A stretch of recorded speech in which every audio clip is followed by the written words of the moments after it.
Ladies and gentlemen, this is Lions Den with another news and commentary. You know, this is so funny how the criminal justice system treats their citizens, right? So you got a guy who is a Hispanic man walked in the NYPD precinct, and this incident happened in East New York, which is for those of you who live outside of the New York City area, which is in Brooklyn, New York. So a guy pulled out a knife, okay, entering the NYPD precinct. Officers drawing their guns, and you wouldn't believe what happened next. He didn't kill the man. He didn't shoot up 16 to 20 bullets in his chest. Instead, he tased the man, he subdued the person, and he wasn't even been charged because guess what? The NYPD know this man. But if the role were reversed, if it's a black man walked in with a knife, well, you already know what happened next. So I'm gonna go ahead and play this news clipping, and then I'm gonna continue the rest of my commentary. Tonight, we are hearing from the family of a man who pulled a knife inside a police precinct this morning. Cops used tasers to subdue the suspect, and it was all caught on video. TV 1055's Hazel Sanchez joining us live from the police precinct in East New York. Hazel.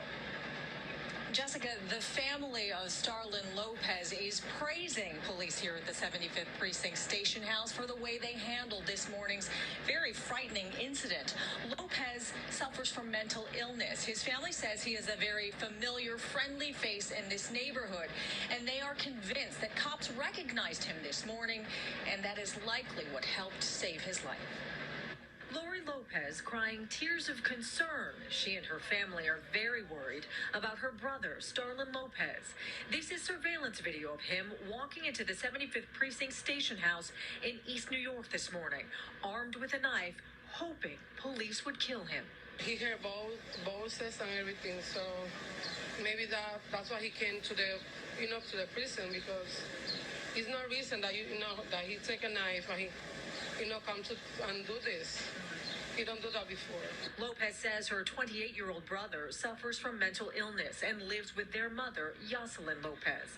She says Starlin is supposed to be on medication. Does he take it? Not taken. Not yesterday, not taken, not today. Not. The Lopez family says they found out about what happened to Starlin when a relative told them about this now viral video on social media. Police say he entered the precinct lobby saying the government was interfering with his life and he wanted police to shoot him.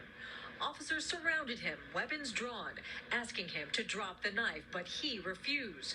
So they tased him. He asked police, "Why didn't you shoot me?" Emergency responders asked if he was suicidal. They say he responded saying, "I am chicken to kill myself." Lopez's family says they are grateful for the way police handled this situation, saying he could have easily been killed. I think that's something good that he did.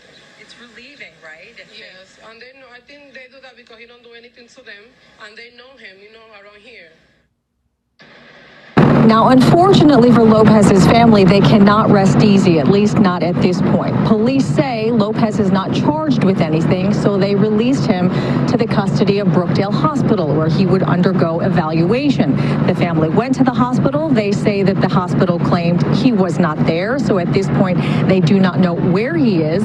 The family is now headed back to the hospital at this hour, and we hope to have a positive update for you later tonight. For now, we are live in East New York. Hazel Sanchez, TV 1055.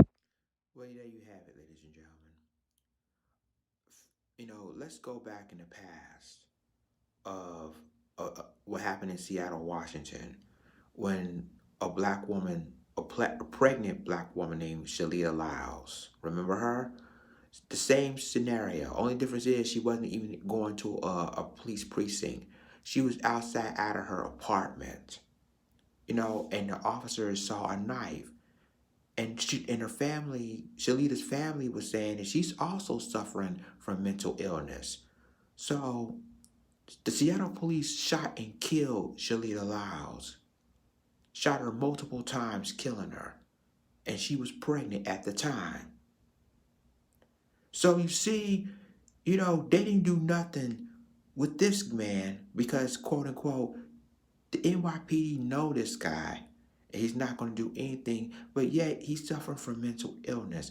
See, this is why I said that this criminal justice system is something else. You see, they treat one person one thing and they treat another person something else. It's a complete double standard. So, in other words, just because the NYPD precinct know the man that had a knife in his hand, and yet you subdued the guy, de-escalated the guy with a knife in his hand because you knew him. But yet in Seattle, Washington, Shalita Lyles, a pregnant black woman, was shot and killed in cold blood when she's suffering from mental illness, and also she had a knife. They could have subdued her up there. This is why I said that the criminal justice system is never for black people at all. It's never for black people, and it shows right then and there. And again, this has happened in Brooklyn, New York, in East New York. That man been subdued, de-escalated, by tased him. But when it comes to Shalia Lyles, she was killed.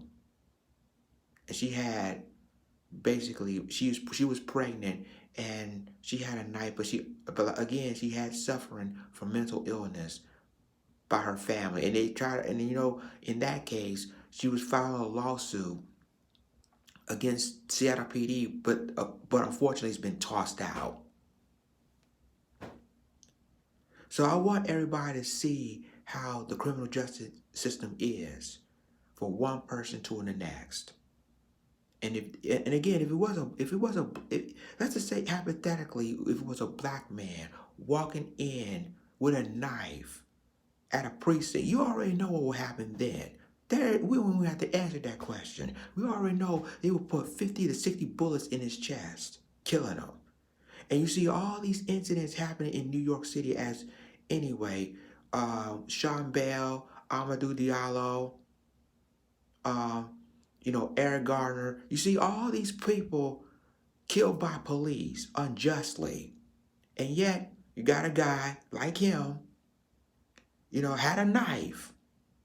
And he was subdued peacefully, unharmed. Tell me what you think. Like, click, subscribe, and remember to click the notification bell for all the news and commentary. With that being said, this is Lions Den signing off. Deuces.